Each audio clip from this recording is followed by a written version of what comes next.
Tu peux avoir le talent, la technique, la magie dans les pieds, et tout perdre en un instant. Blessures, erreurs, ego, dépression. Les causes changent, mais le résultat reste le même, des carrières brisées, des légendes qui n'ont jamais vu le jour.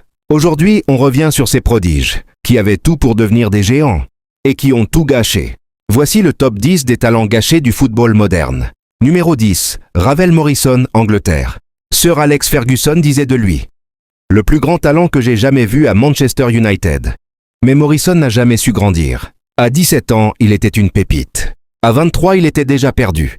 Problèmes judiciaires, attitude ingérable, entourage toxique. Tout ce qu'il touchait finissait par exploser. Il avait une vision de jeu unique, un toucher de balle élégant. Mais sans travail, sans rigueur, il n'a jamais percé. Aujourd'hui, Ravel Morrison erre entre petits clubs et souvenirs. Un talent fou, disparu dans le chaos. Numéro 9, Johan Gourcuff, France. Quand tu regardais Johan Gourcuff jouer, tout semblait simple. Le contrôle parfait, la passe juste, la lecture du jeu. À Bordeaux, il dominait la Ligue 1. Mais Gourcuff, c'était aussi un joueur fragile. Presque trop pur pour le football d'aujourd'hui. La pression médiatique, les blessures, la solitude, tout l'a rattrapé. À Lyon, il s'est éteint petit à petit, jusqu'à quitter le foot dans un silence total. Un génie technique, un esprit différent, que le système n'a jamais su protéger. Numéro 8, Mario Balotelli, Italie. Why always me? Une phrase devenue symbole. Balotelli, c'était un phénomène. Puissant, provocateur, explosif. Il pouvait marquer un but venu d'ailleurs et se faire exclure 3 minutes plus tard. De l'Inter à Manchester City, il a fait le spectacle. Mais derrière le show, il y avait la tempête. Caractère incontrôlable, relations brisées et un manque total de stabilité. Aujourd'hui, à plus de 30 ans, il joue encore, mais loin des grandes scènes. Un talent énorme, gâché par le chaos.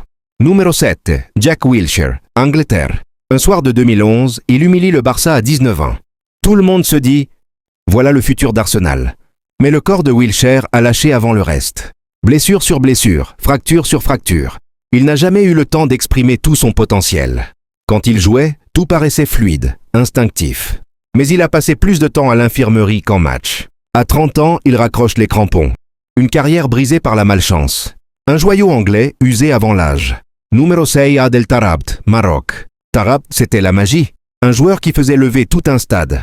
Les dribbles, la nonchalance, le talent pur. Mais il n'a jamais voulu s'adapter.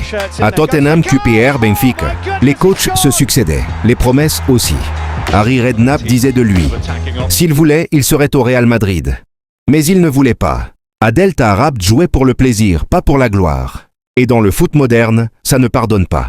Numéro 5, Alexandre Pato, Brésil. Un diamant brésilien. À 18 ans, il éblouit l'Europe sous le maillot du Milan AC. Un mélange de vitesse, de finesse et de sang-froid. Mais à force de blessures, son corps l'a trahi. Les médecins disaient « trop fragile pour le haut niveau ». Et chaque retour le rendait un peu moins explosif. Il a tenté de relancer sa carrière en Chine, à Chelsea, au Brésil. Mais rien n'a jamais fonctionné. Pato, c'est la tragédie du talent maudit. Un joueur qui avait tout, sauf la chance. Numéro 4, Hatem Ben Arfa, France. Personne n'a jamais douté de son génie. Quand Hatem jouait, on savait que tout pouvait arriver. Des buts impossibles, des dribbles humiliants. Un vrai joueur de rue. Mais son plus grand adversaire, c'était lui-même. Trop libre, trop imprévisible, trop fier. Nice, Paris, Rennes, Lille. Partout la même histoire, un éclat, puis la rupture. Les entraîneurs n'avaient pas le gérer et lui refusaient de changer. Ben Arfa, c'est la beauté du chaos. Un artiste du ballon que le monde n'a jamais su comprendre. Numéro 3, Adriano, Brésil. À l'Inter Milan, il faisait peur à tout le monde. Puissant, rapide, clinique devant le but. L'héritier naturel de Ronaldo Nazario. Mais un soir de 2004, tout s'effondre. La mort de son père le détruit intérieurement. Il sombre dans la dépression, puis dans l'alcool. Les clubs ont essayé de l'aider, mais Adriano n'avait plus la force. À 27 ans, sa carrière était déjà terminée. Aujourd'hui, il vit à Rio, loin du football. Un roi sans royaume, un empereur sans trône.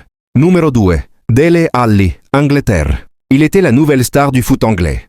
Technique, rapide, charismatique. À Tottenham, il faisait rêver toute l'Angleterre. Mais derrière les célébrations, il y avait un jeune homme détruit. Addiction, dépression, blessure, solitude.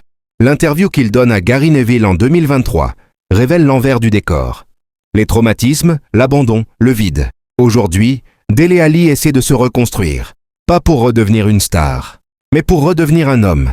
Un rappel brutal. Le talent ne protège pas de la douleur. Numéro 1, Felipe Coutinho, Brésil.